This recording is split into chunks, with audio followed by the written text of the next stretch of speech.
शिव महापुराण की कथा कहती है पुरुषोत्तम मास चालू हुआ है, अधिक मास चालू हुआ है। 5 चीजें अधिक मास के महीने में शिव जी के लिए आप करिए।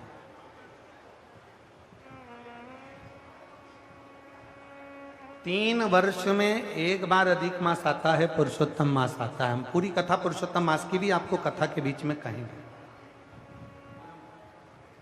शिव को कैसे रिझाया है? 5 चीजें धारण करो।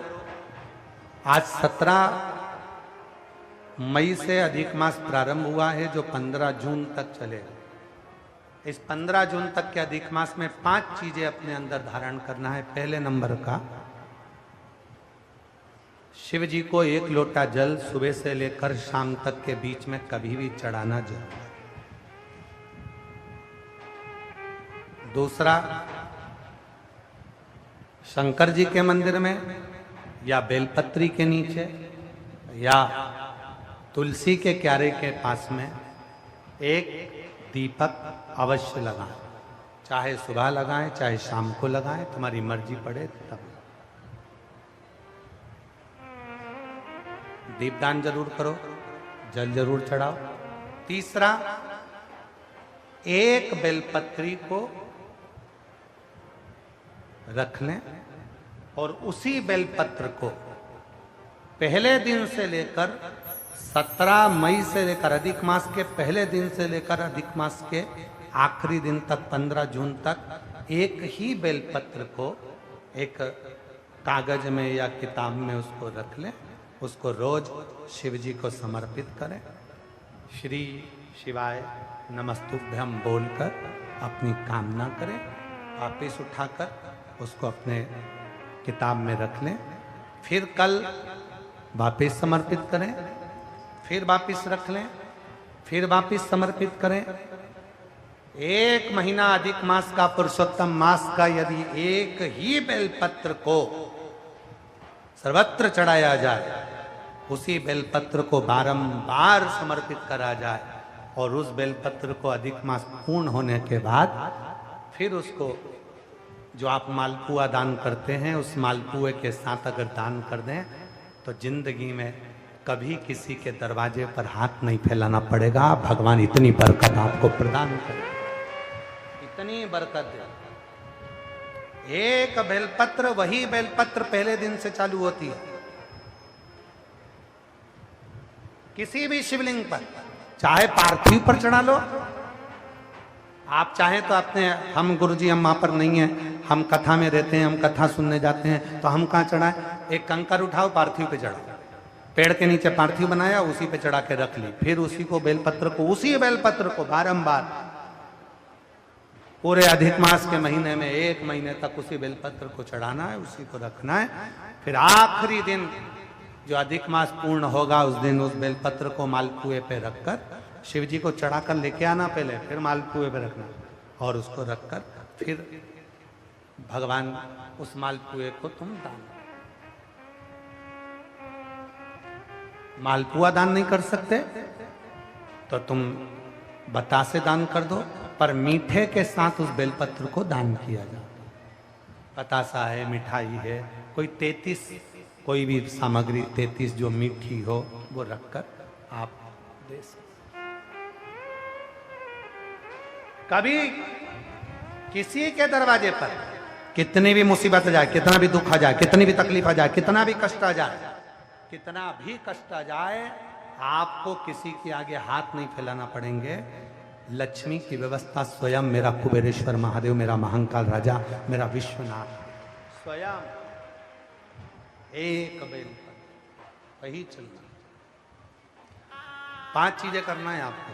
पहले नंबर पर जम के बोलो जल, दूसरे नंबर पर दीप, तीसरे नंबर पर बेलपत्र, चौथे नंबर पर भगवान शंकर के मंदिर में नंदी के दोनों सींगों के बीच में से शिव के शिवलिंग का दर्शन।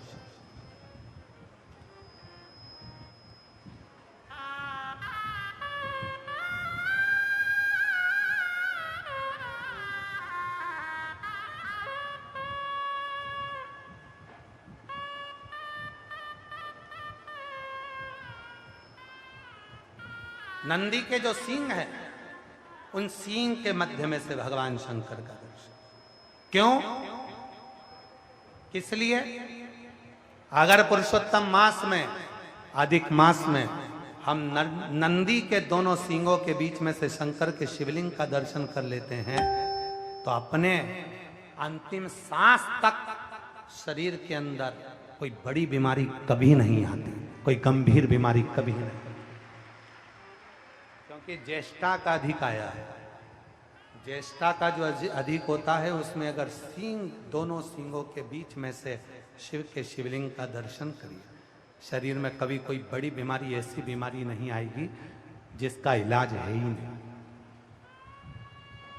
रोगीले होकर, कष्ट भोग कर शरीर को नहीं त्याग, बहुत बड़ी बीमारी के साथ शरीर का त्याग नहीं करो। चौथा और 5वें नंबर पर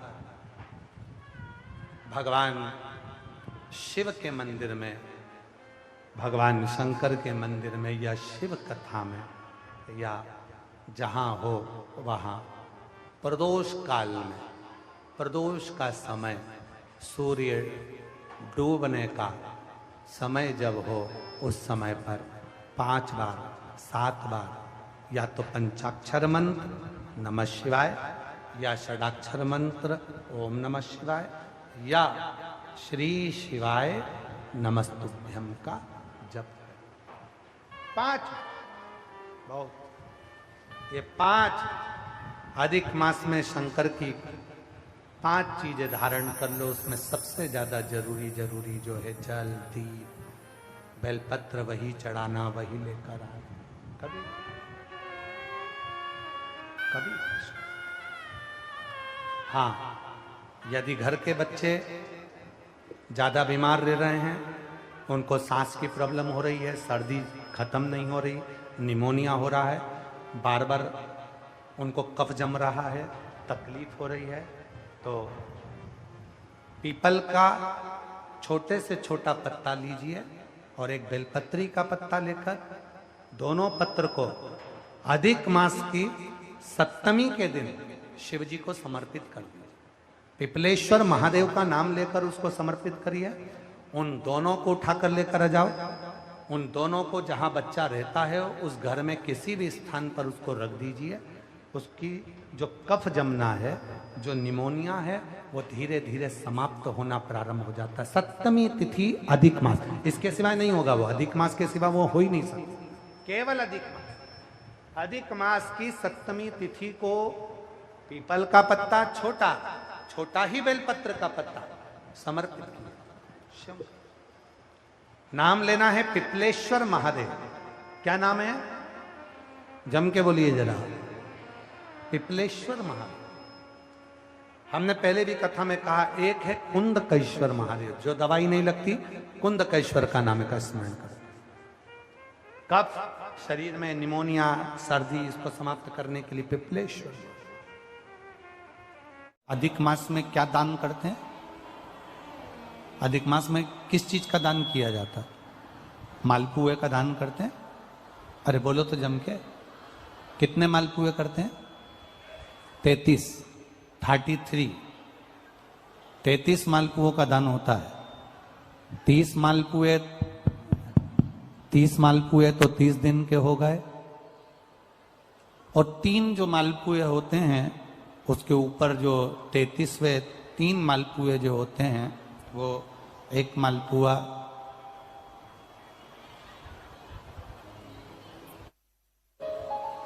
33 मालपुए में से 30 मालपुए 30 दिन के, और 31वां नंबर का जो मालपुआ होता है, वो हमने अगर हमारी बेटी के घर का कोई अन्न पाया हो, हमने अगर अपनी बेटी के घर का कोई भाग ग्रहण कर लिया हो, हमने अपने अगर बहन बेटी के घर का कोई चीज खा ली हो, तो हमको दोष ना लगे। 32वें नंबर का जो मालपुआ होता है, वो हमने अगर किसी संत, गुरु, ब्राह्मण, साधु, सन्यासी, तपस्वी, साधक, उपासक, किसी विप्रजन, किसी ब्राह्मण जन कि घर का यदि हमने कुछ खा लिया हो तो उसका दोष न लगे। ये 32वें नंबर का मालपुआ होता। और 33वें नंबर का जो मालपुआ होता है, हमने किसी के घर का सूतक या सावड़ का खा लिया हो।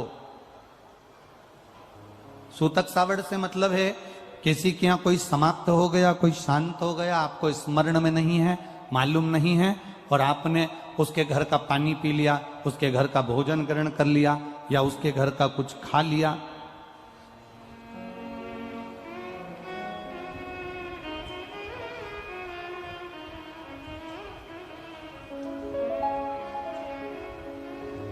हमने अगर कुछ खाया हो, कोई के यहां शांत हो गए, कोई के यहां समाप्त हो गए, और उसके घर का यदि हमने कुछ पा लिया, कुछ पानी पी लिया सूतक का, तो उसका दोष न लगे। और यदि सावड़ में, सावड़ से मतलब है कि घर में बच्चा हुआ, संतान हुई, बेटा बेटी हो गए, बच्चे हो गए, और उनके यहाँ सावड़ लगी हुई थी, इतने दिन का उनके यहाँ पर सावड़ था, उसके घर का यदि हमने अन्न खा लिया या पानी पी लिया या हमने कुछ ग्रहण कर लिया तो दोष ना लगे। इसलिए हमारे सनातन धर्म में 33 मालपुओं का वर्णन है, 30 दिन के तो वो और 3 वो। अब एक बात और ध्यान में रखना, स्कंद पुराण, विष्णु पुराण जब अधिक मास के व्रत का वर्णन करती है तो उसमें 33 मालपुए का ही विधान क्यों लिखा? इसमें रसगुल्ला नहीं लिखा, जलेबी नहीं लिखी, इमरती नहीं लिखी, या कोई 33 सामग्री नहीं लिखी, तो 33 मालपुआ ही क्यों लिखा गया? उसका कारण केवल इतना है, मालपुआ जब बनता है तो उसमें बारीक बारीक छेद हो जाते हैं। शास्त्र के अनुसार जितने छिद्र मालपुए के अंदर रहते हैं, अधिक मास में 3 वर्ष में एक बार यह मालपुए का 33 मालपुए का जो दान दिया जाता है, इससे जो जीव हमारे पूर्वज, हमारे जो गए हुए जीव हैं, कई भटक रहे होते हैं, कोई किसी योनि में है, कोई किसी जगह भटक रहा होता है, तो वो उस योनि से हमारे केवल अधिक मास में दान कर देने से वो उस योनि से मुक्त हो जाता है। इसलिए इन मालपुओं का वर्णन है, इसलिए इन मालपुओं का वर्णन किया गया है। अब एक बात अपने भीतर उतारिएगा जरा, कि अपने जीवन काल में हम करें, दान करने की मना नहीं, भजन करने की मना नहीं, संकीर्तन करने की मना नहीं, भगवत भजन करने की मना नहीं, पर दिखावे से परे होकर, झूठ से परे होकर, असत्यता से परे होकर। उस बहन ने पत्र में लिखा कि हमने संकल्प लिया है कि 1008 बिलपत्र शिव जी को समर्पित करूंगी। क्या आप बता सकते हो कि वो 1008 बिलपत्र शंकर जी को कैसे चढ़ाऊं? थोड़ा सावधानी से सुनना उस बेटी के प्रश्न, उस बहन के प्रश्न।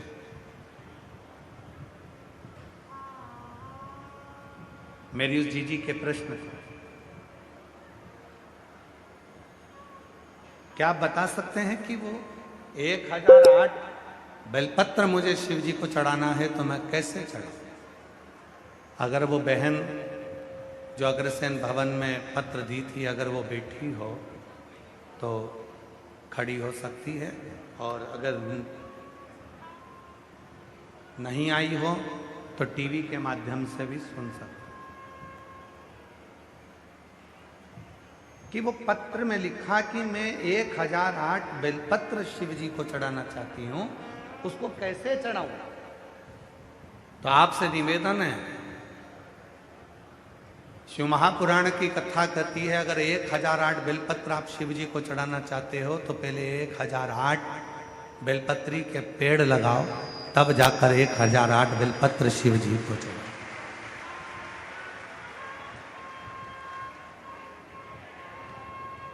अपना हक ही नहीं है, अपना है। अगर हक हो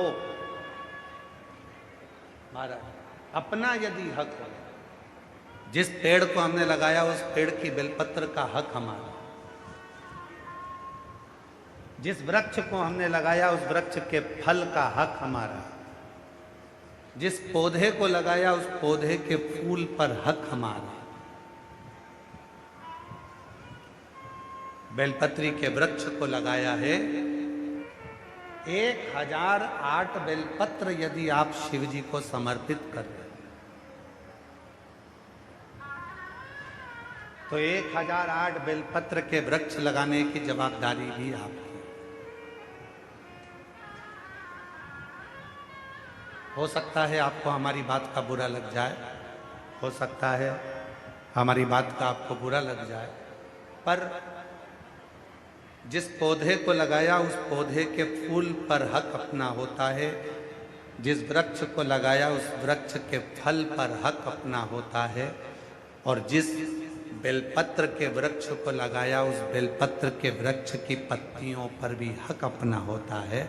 फिर आप तोड़कर उसे शिव को समर्पित कर सकते।